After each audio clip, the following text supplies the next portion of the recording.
Hi, this is Sheldon here from the Currency Advisory Desk with today's report.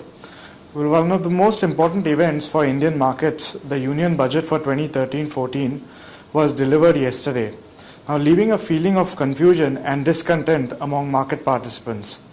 Now, we look at this budget as an act of walking the tightrope by Mr. Chidambaram, with the fiscal deficit concern on one side and the upcoming 2014 election on the other. Now, the outcome was as expected, as he did not bring in any reformatory changes, only tinkered a little bit at the very micro level with the introduction of various schemes for the youth, women and the poor. Even though he did manage to contain the fiscal deficit to 5.2% of GDP as announced yesterday, markets have paid more attention to the measures announced on the double taxation treaty avoidance law, which on the face of it has created more concerns.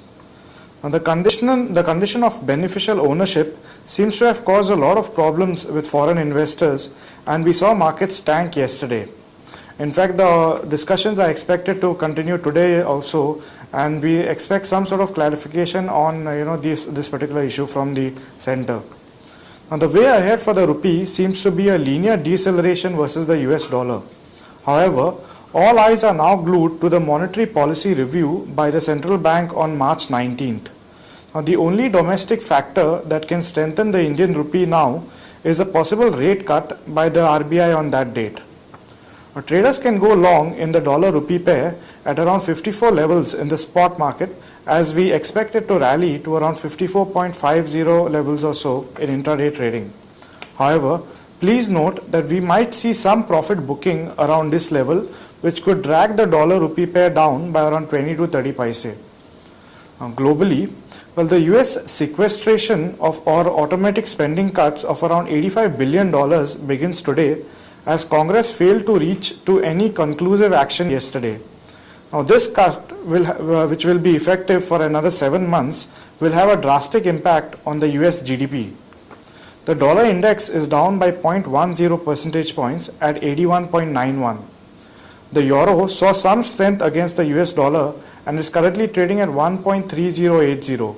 However, we do not expect to see it gaining much due to the Italian political deadlock and fresh news that Holland might request for more funding on the back of a possible ratings downgrade.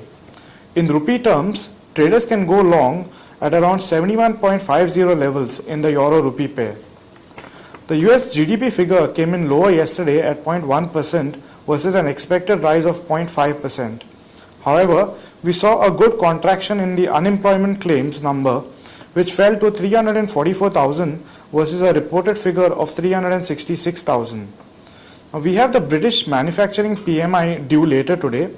We expect the GDP and we expect the pound to strengthen to around 1.5250 against the US dollar. Further weakness in the euro-dollar pair will only add momentum to this strengthening in the pound-dollar pair, that is. Domestically, well, traders can go long in the pound-rupee pair at around 82.45 levels. Now, with the increase in global market uncertainness, we expect the yen to continue its rally against the US dollar. However, traders will have to tread the waters carefully, as any positive news from either the euro region or the US would bring about a very rapid deceleration in the yen's strength. The yen looks to move to around 91.80 levels against the US dollar.